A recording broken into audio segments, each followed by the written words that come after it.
Hello दोस्तों, अगर आपने बहुत सारे इन्वेस्टमेंट किए हैं लेकिन अब तक अगर आपने अपने विल नहीं बनाई तो इस वीडियो को एंड तक देखिए, क्योंकि इस वीडियो में मैं आपको बताऊंगा कि विल बनाना क्यों जरूरी है।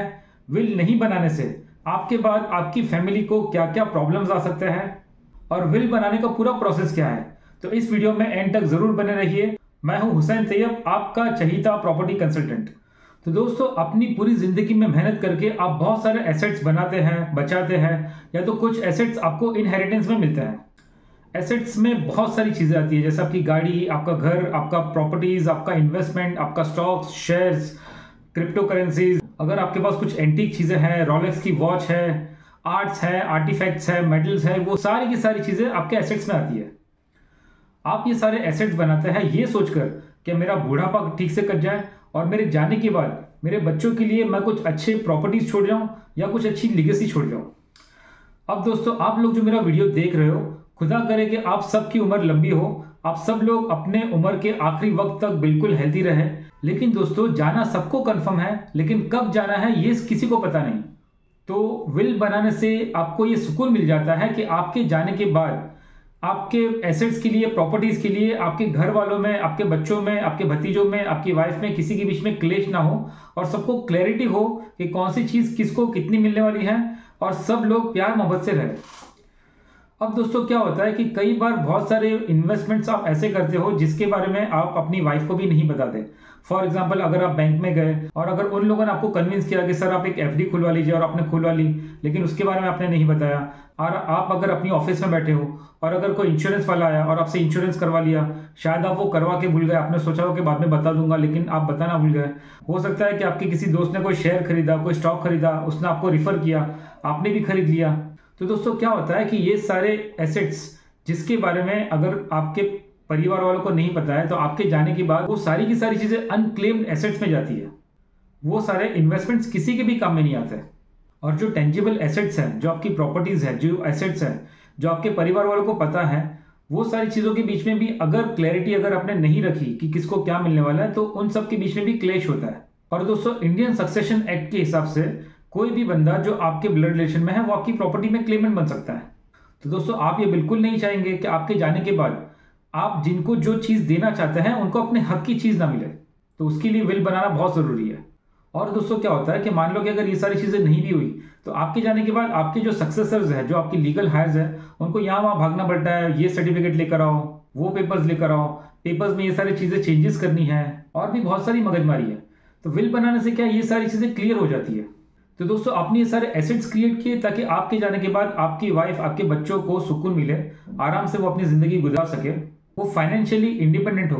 तो दोस्तों, आप पहले से ये सारी चीजें डिजाइन क्यों नहीं करते? कुछ लोग ऐसे भी हैं जो सिर्फ एक पेपर के ऊपर लिख लेते हैं कि मेरे जाने के बाद ये सारी चीजें इसको देना, उसको देना, और वो अपने किसी पहचान वाले को दे देते हैं। लेकिन दोस्तों, उसका कोई लीगल स्टैंड नहीं है, उस पेपर का कोई भी लीगल स्टैंड नहीं है, कोई भी उसको चैलेंज कर सकता है। क्या होता है दोस्तों कि एक लीगल एक्सपर्ट पूरा प्रॉपरली एक विल को ड्राफ्ट करता है। वो ड्राफ्टिंग में और आपकी लिखी हुई चिट्ठी में बहुत फर्क है। विल बनाने से क्या होता है दोस्तों कि क्लैरिटी आती है। फॉर एग्जांपल, अगर आपका मान लो कि 3 मंजिला अगर आपका एक बिल्डिंग है और आपकी वाइफ है और आपके 2 बच्चे हैं, तो अगर आपने प्रॉपरली अगर उसमें क्लैरिफाई नहीं किया कि कौन सा फ्लोर किसको मिलने वाला है, और तो तीनों फ्लोर पे तीनों का बराबर का हिस्सा रहेगा। उसमें से मान लो कि अगर एक आपके बेटे को अगर अपना हिस्सा बेचना है तो वो नहीं बेच सकता है, वो आपस में सब लोगों के बीच में क्लेश होगा। तो मान लो दोस्तों कि अगर आपके एक बेटे को एक अपना हिस्सा बेचना है लेकिन दूसरे बेटे को नहीं बेचना, तो उन दोनों के बीच में प्रॉब्लम क्रिएट हो सकता है। मान लो दोस्तों, ये भी हो सकता है कि आपके 2 बच्चे हैं, एक थोड़ा स्ट्रांग है और एक थोड़ा सा वीक है। आप चाहते हो कि आपका जो वीक है, जो वीक बच्चा है, उसको थोड़ा सा हिस्सा ज्यादा मिले ताकि वो अपनी जिंदगी बना सके, और जो स्ट्रांग है वो अपना कुछ ना कुछ तो कर ही लेगा। तो आपको ये विल में, क्योंकि अगर विल नहीं बनाई तो बाय डिफॉल्ट दोनों को 50-50 मिलेगा। लेकिन अगर आपको ऐसा लगता है कि आपको आपके वीक बच्चे को ज्यादा कुछ देना है तो आपको ये प्रॉपर्ली आपको स्पेसिफाई करना पड़ेगा विल में।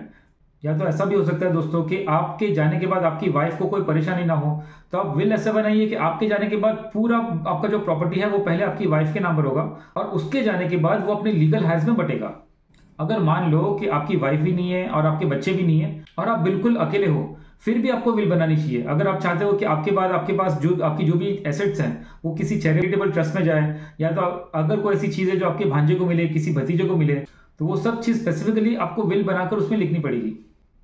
फॉर एग्जाम्पल दोस्तों, कभी ऐसा भी हो सकता है कि मान लो कि आपके फैमिली में पहली बेटी हुई और दादी माँ ने बोला कि इसको मैं अपना जो सबसे कीमती वाला हार है मैं अपने इस बच्चे को देती हूँ, ये सारी चीजें आप विल में लिखवा लीजिए। तो दोस्तों आपको आपकी विल कब बनानी चाहिए? सबसे पहली प्रॉपर्टी आप लेते हो, आप गाड़ी लेते हो, कुछ ऐसी कीमती चीज लेते हो, उसी वक्त से आपको अपनी विल बना लेनी चाहिए। और उसके बाद हर 3 साल में 5 साल में अगर आप कुछ प्रॉपर्टी है, कुछ एसेट्स है जो आप बेच रहे हो, या तो फिर अगर आपने कोई नई प्रॉपर्टी खरीदी है, या तो फिर आपके जो लीगल हायर्स है उसमें अगर आपको कुछ चेंजेस करना है, अगर किसी को ऐड करना है, किसी को सब्ट्रैक्ट करना है, तो वो हर 3 से 5 साल में आपको उसको अपडेट करते रहना पड़ेगा। अब दोस्तों विल कैसे बनती है? तो दोस्तों पहला स्टेप है कि आपको इसमें किसी लीगल एक्सपर्ट को अपॉइंट करना पड़ेगा। दूसरा स्टेप है कि वो आपको मेंटल एक्सरसाइज कराएगा, आपको सब उसको बताना है कि कब आपने कौन कौन सी जगह में क्या क्या इन्वेस्टमेंट्स किए हैं, कोई एफडीज है, कोई म्यूचुअल फंड्स है, कोई स्टॉक है आपके पास, कोई शेयर्स है, किसी क्रिप्टो करेंसी में अगर आपने इन्वेस्टमेंट किया है, आपकी कहाँ कहाँ पर कौन कौन सी प्रॉपर्टीज है। मान लो कि आपको कुछ मेडल्स मिले हैं जो आप चाहते हो कि मेरे ये मेडल्स इस बच्चे को मिले, आपकी कुछ ऐसी खास यादें हैं, आपकी मेमोरीज है जो आप चाहते हो कि इसको ये सारी चीजें मिलनी चाहिए, वो हर चीज आपको पहले लिस्ट बनानी पड़ेगी। तीसरा स्टेप है दोस्तों कि आपको लिस्ट बनानी पड़ेगी अपने लीगल हायर्स की, कि किसको आप अपना लीगल हायर मानते हो। और उसके बाद ये प्रॉपर मैपिंग होगा कि कौन सा एसेट कौन से हायर को मिलने वाला है और उसमें से किसको कितना हिस्सा मिलेगा। इसमें दोस्तों स्टेप नंबर 4 है कि आपको इसमें एक एग्जीक्यूटर आपको एक होगा कि जो आपको अपॉइंट करना पड़ेगा।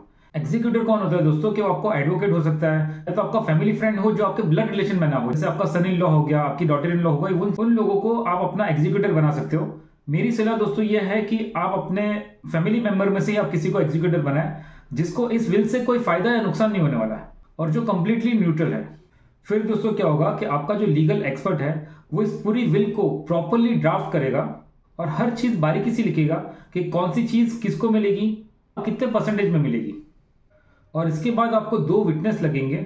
वैसे तो विटनेस को आप किसी को भी बना सकते हो, लेकिन इसमें भी मैं आपको सलाह दूंगा आप अपने किसी पहचान वाले को अपना विटनेस बनाइए।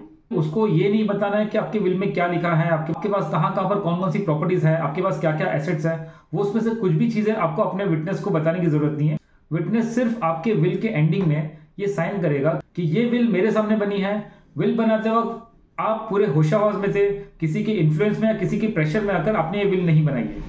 और आखिर में जो पूरी विल जो बन के रेडी हो जाती है, आखिर में आपको रजिस्टर के पास जाके उसको प्रॉपर्ली साइन करना है, आपके एग्जीक्यूटर को और आपके विटनेस को भी साइन करना है। आखिर में कुछ रजिस्ट्रार इसका प्रॉपर्ली एक वीडियो भी बनाते हैं, जो चीजें आपने विल में लिखी है वो सारी चीजें आपको वीडियो में बतानी है।